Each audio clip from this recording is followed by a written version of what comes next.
12th students and parents எல்லாருக்குமே வணக்கம். Half yearly exam நெருங்கிட்டு இருக்கு. பப்ளிக் எக்ஸாம் ரொம்ப தூரத்துல இல்ல. இந்த நேரத்துல கரெக்டான டயத்துல கரெக்டான வீடியோ இந்த வீடியோ. அப்படி என்ன இந்த வீடியோல சொல்ல போறீங்க அப்படின்னு கேட்டீங்கன்னா, 12th கம்ப்ளீட் பண்ணிட்டு வருஷம் பல மாணவர்கள் ஹையர் எஜுகேஷன் உயர்கல்விக்கு செல்லும் போது பல பிரச்சனைகளுக்கும் பல இன்னல்களுக்கும் ஆளாகிறாங்க. காரணம் என்ன அப்படின்னு கேட்டீங்கன்னா, ஒழுங்கா 12th படிக்கிறதே இல்ல, நல்ல மார்க் வாங்குறதே இல்ல. அதனால அவங்களுக்கு உயர்கல்விக்கு செல்லும் போது ஒரு தலை சிறந்த கல்லூரிகள் எல்லாம் இடம் கிடைக்காமையே போயிருது. சோ இந்த சூழ்நிலையில இப்பையில இருந்தே ஒரு நல்ல மார்க் எடுக்கிறதுக்கு நீங்க எப்படி தயாராகிறது, உயர்கல்வி செல்வதற்கு இப்பயே ஒரு டார்கெட் பண்ணி எதுலலாம் நம்ம நல்லா படிக்கலாம். அது மட்டும் இல்லாம இப்போ கொஞ்ச காலமாவே மாணவர்கள்லாம் என்ன பண்றாங்கன்னா, நாங்க என்ட்ரன்ஸ் எக்ஸாமுக்கு ப்ரிப்பேர் பண்றோம், நாங்க பாத்தீங்கன்னா ஜேஇ மெயின்ஸ் அப்புறம் நீட்டு இதுக்கெல்லாம் ப்ரிப்பேர் பண்றோம் அப்படின்ட்டு அவங்களுடைய போர்டு எக்ஸாம்ல கோட்டை விட்டுறாங்க. அப்புறம் கோட்டை விட்டுட்டு அப்புறம் பாத்தீங்கன்னா நான் என்ட்ரன்ஸ் எக்ஸாமுக்கே ப்ரிப்பேர் பண்ணேன், அதனால பாத்தீங்கன்னா என்னுடைய போர்டு எக்ஸாம் மார்க் எல்லாம் ரொம்ப கம்மி ஆயிருச்சு அப்படின்னு சொல்றாங்க. சோ அதன் காரணமாக நான் இப்ப என்ன சொல்ல வர்றேன்னா, இந்த வீடியோல நீங்க உயர்கல்வி செல்வதற்கு இப்பையில இருந்து என்னென்ன மாதிரி எல்லாம் தயாராகலாம் அப்படிங்கறத பத்தி தெளிவா அந்த வீடியோல பேச போறோம். அதனால இது வரைக்கும் நம்ம சேனல் நீங்க சப்ஸ்கிரைப் பண்ணாம இருந்தீங்கன்னா சப்ஸ்கிரைப் பண்ணீங்க. நான் உங்கள் ட்ரெண்டிங் தமிழ் கோபி. ஹலோ டிடிஜிஸ். நம்ம சேனல்லங்க கடந்த ஒரு 3 வருடமாவே உயர்கல்வி செல்வதற்கு பல்வேறு வகையான வீடியோக்களை கொடுத்துருக்கோம். ஸோ 2025ஆம் ஆண்டும் கொடுக்க போறோம். நீங்க ஒரு 12th ஸ்டூடெண்டா இருந்தீங்கன்னா இப்பவே பாத்தீங்கன்னா உங்களுக்கு தெரியும் நம்ம எந்த நிலையில இருக்கோம், எந்த லெவல்ல இருக்கோம் அப்படிங்கிறது உங்களுக்கு தெரியும். கண்டிப்பா தெரிய வாய்ப்பு இருக்கு. இப்போ உங்களுக்கு தெரியும் பப்ளிக் எக்ஸாம் டேட்லாம் பாத்தீங்கன்னா வெளியிட்டு இருந்தாங்க. ஸோ நம்மளுடைய ஸ்டேட் போர்ட் ஸ்டூடெண்ட்டுக்கு பாத்தீங்கன்னா, அதாவது 2025ஆம் ஆண்டுல மார்ச் 3ஆம் தேதி பாத்தீங்கன்னா எக்ஸாம் ஸ்டார்ட் ஆக போகுது. இப்போ நம்மளுடைய சிபிஎஸ்இ ஸ்டூடெண்ட்டுக்கும் கூட டேட் எல்லாம் அனௌன்ஸ் பண்ணிருக்காங்க. பிப்ரவரி 15ஆம் தேதியே பாத்தீங்கன்னா அவங்களுக்கு ஸ்டார்ட் ஆக போகுது.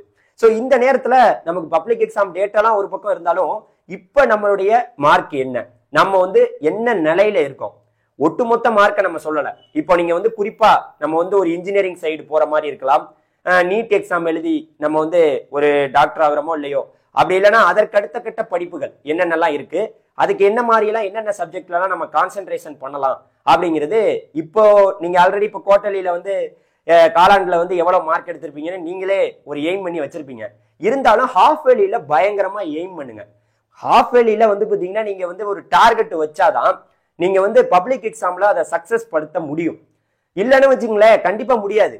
இப்ப நம்ம இப்பவே இப்படி இருந்தோம்னா நம்ம பப்ளிக் எக்ஸாம்ல ஒண்ணுமே பண்ண முடியாது. மார்க் ரொம்ப கம்மியா இன்னைக்கெல்லாம் பாத்தீங்கன்னா ஒரு 80 மார்க் எடுத்து, அதாவது எல்லா சப்ஜெக்ட்லயும் மேக்ஸா இருக்கட்டும், பிசிக்ஸா இருக்கட்டும், கெமிஸ்ட்ரியா இருக்கட்டும், பயாலஜியா இருக்கட்டும், ஒரு 80 மார்க் எடுத்தவங்களுக்கே தலை சிறந்த கல்லூரிக்குள்ள போறதுக்கு இடம் கிடைக்கிறது ரொம்ப, அதாவது 80 மார்க் எடுத்து அவங்களுடைய கட்டா படிப்படியில பார்க்கையில ரொம்ப பிரச்சனை ஆகுது.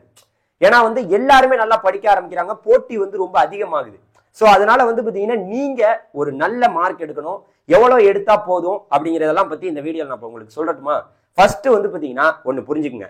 நீங்க ஜேஇ மெயின்ஸ் பாத்தீங்கன்னா ப்ரிப்பரேஷன்ல இருக்கீங்களா, அது ஒரு பக்கத்து இருக்கட்டும். இன்னொரு பக்கம் நீட்டுக்கு ப்ரிப்பரேஷன் பண்றீங்களா, அது ஒரு பக்கத்து இருக்கட்டும்.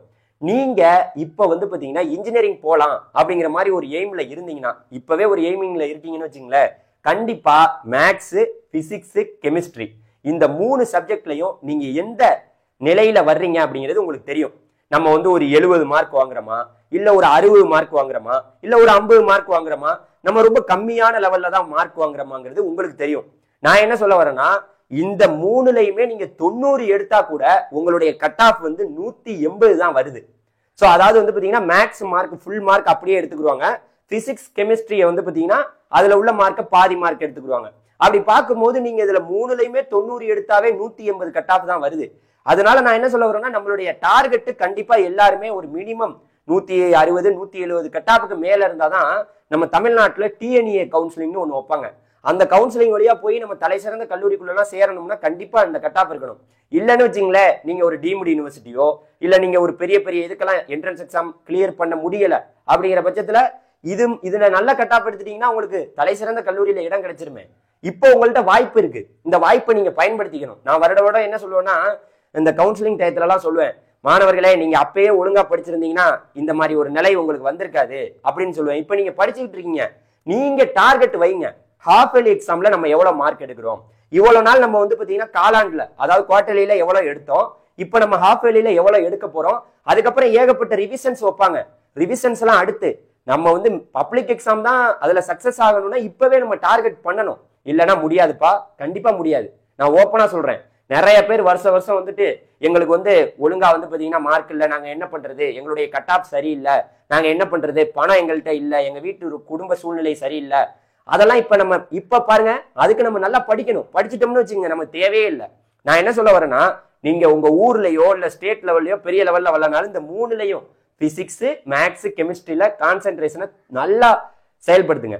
அப்பதான் உங்களுடைய இன்ஜினியரிங் கட் ஆஃப்ங்கிறது ரொம்ப சூப்பரா வரும் அப்படிங்கிறத நான் சொல்லிட்டேன். நமக்கு வந்து ஹாஃப் இயர்லியில நம்மளுக்குள்ளேயே நம்ம ஒரு எக்ஸாம் வச்சு பார்ப்போம். ஸோ நம்ம அப்பா அம்மா வந்து நம்மளை படின்னு சொல்லி நம்மளை ஏகப்பட்ட கோச்சிங் இதுக்கெல்லாம் போக சொல்லுவாங்க, கிளாஸுக்கெல்லாம் நீங்க போயிட்டு வந்துட்டு இருப்பீங்க. அது மட்டும் இல்லாம என்னதான் இருந்தாலும் நான் என்ன சொல்ல வரேன் தெரியுமா, நீங்களா உங்க மனசுக்கு நம்ம எவ்வளவு மார்க் எடுக்கிறோம் அப்படிங்கிறது நீங்க மனசு வைக்கணும். உங்க அப்பா அம்மா மனசு வச்சு ஒரு பிரயோஜனமும் இல்லை, நீங்க தான் மனசு வைக்கணும். வச்சீங்கன்னா நல்ல இன்ஜினியரிங் கட் ஆஃப் இருந்தா நீங்க எங்கேயுமே போக தேவையில்ல.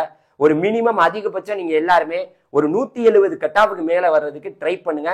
மேக்ஸ்ல எல்லாம் சென்டம் அந்த லெவலுக்கு வரணும்னா நம்ம அடிக்கடி நம்ம ப்ரிப்பரேஷன்லேயே இருக்கணும். இதுல கான்சென்ட்ரேஷன் பண்றதா நீங்க போய் என்ட்ரன்ஸ் எக்ஸாமுக்கு கான்சென்ட்ரேஷன் பண்ணுவீங்களா சொல்லுங்க? சோ இது ஒரு பக்கம், இது ஒண்ணு. இன்ஜினியரிங் போகணும்னா இது இல்லாம நீங்க வந்து பாத்தீங்கன்னா இப்ப நீட்டுக்கு வந்து பாத்தீங்கன்னா எல்லாருமே ப்ரிப்பரேஷன் பண்றாங்க, எல்லாருக்கும் சீட்டு கிடைக்குதா? ரொம்ப கஷ்டம். சோ இங்க வந்து பாத்தீங்கன்னா அதனுடைய கட் ஆஃப் இதெல்லாம் வந்து பாத்தீங்கன்னா வருடம் அதிகமாயிட்டே இருக்கு.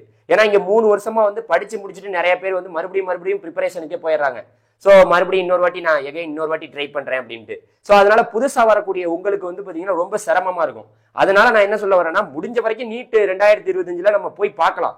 அப்படி முடியல அப்படிங்கிற பட்சத்துல நம்ம என்ன பண்ணணும்னா அதுல கான்சென்ட்ரேஷன் பண்ணணும். அதுல என்னென்ன பண்ணணும், பயாலஜி, அதுக்கப்புறம் வந்து பாத்தீங்கன்னா பிசிக்ஸ், கெமிஸ்ட்ரி, இந்த மூணுலயும் நீங்க கான்சென்ட்ரேஷன் பண்ணுங்க. பயாலஜி மார்க் ரொம்ப முக்கியம். பிசிக்ஸ் கெமிஸ்ட்ரி மார்க்கை பாதி எடுத்துருவாங்க, பயாலஜி மார்க்கை ஃபுல்லா எடுத்துருவாங்க. அதுல பார்க்கும்போது அதனுடைய கட் ஆஃப் நீங்க பாத்துக்கலாம். சோ இது மூணுலயும் நீங்க எப்படி எடுக்கிறீங்க அதையும் நீங்க இப்ப உங்களுக்கு தெரியும். குவார்டர்லில நம்ம எவ்வளவு எடுத்துட்டு இருக்கோம், பயோமேக்ஸ் ஸ்டூடெண்டா இருந்தா கண்டிப்பா தெரியும். இதுல நல்ல டார்கெட்டை நீங்க பண்ணீங்கன்னா பேராமெடிக்கல் கவுன்சிலிங் இருக்கு. பேராமெடிக்கல் கவுன்சிலிங்ல நிறைய அலைடட் கோர்சஸ் எல்லாம் நிறைய அவைலபிளா இருக்கு. அதுக்கெல்லாம் பேராமெடிக்கல் லைன்ல போகணும்னா நீங்க நல்ல கட் ஆஃப் வந்து இந்த பயாலஜி கட் ஆஃபா இருக்கணும். கண்டிப்பா இதுல வந்து நீங்க கட் ஆஃப் நல்லா இருந்தா தானே போக முடியும்.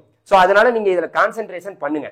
இது இல்லாம வந்து இந்த பயாலஜி கட் ஆஃப், இந்த கட் ஆஃப் வச்சு எதுக்கெல்லாம் போலாம்னா அக்ரிகல்ச்சர் இருக்கு, வெட்டினரி இருக்கு, இதுல எல்லாம் போகணும்னா நீங்க நல்ல மார்க் இப்பவே உங்களுக்கு தெரியுங்க. உங்களுடைய நான் மறுபடியும் சொல்லிட்டேன், நீங்க யாருன்னு உங்களுக்கு இப்ப தெரியும்.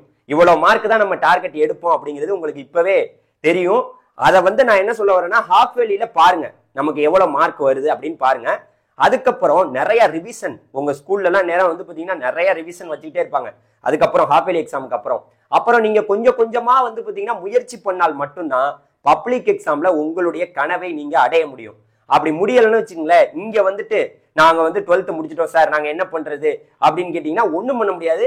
நம்ம டொனேஷன் லட்சமா கொடுக்கணும். இன்னைக்கெல்லாம் மேனேஜ்மெண்ட்ல ஒரு இன்ஜினியரிங் படிப்பா இருக்கட்டும், இல்ல நீங்க வந்து பேராமெடிக்கல் கோர்சஸ் இல்ல நர்சிங் இருக்கட்டும், எந்த கோர்ஸ் ஆகுனா இருக்கட்டும், டொனேஷனை வந்து கொண்டாந்து வைக்கணும். பணம் நீங்க வந்து பணத்தை டொனேஷனா வந்து 2 லட்சம் 1 லட்சம் கொடுத்தாதான் வந்து சீட்டு கிடைக்குது.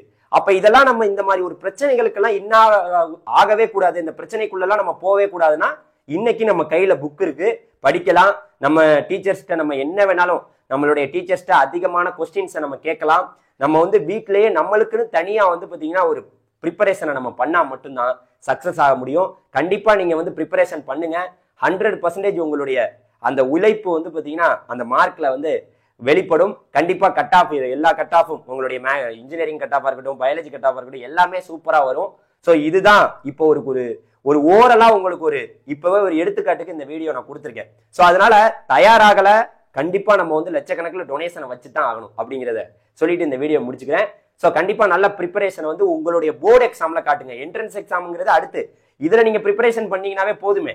எதுக்கு என்ட்ரன்ஸுக்குன்னு தனியா போய் படிச்சு அதுல நம்மளால சாதிக்க முடியாம இந்திய லெவல்ல போட்டி போடுவாங்க அந்த என்ட்ரன்ஸ் எக்ஸாமுக்கெல்லாம். ஆனா நம்ம இந்த போர்டு எக்ஸாம்ல ஒழுங்கா கான்சென்ட்ரேஷன் பண்ணி நல்ல மார்க் எடுத்து நல்ல கட் ஆஃப் வந்துருச்சுன்னா நம்ம தமிழ்நாட்டுக்குள்ளேயே நம்ம வந்து தலை சிறந்த கல்லூரிகளுக்குள்ள போய் படிக்கலாங்கிறத சொல்லிட்டு இந்த வீடியோ முடிச்சுக்கிறேன்.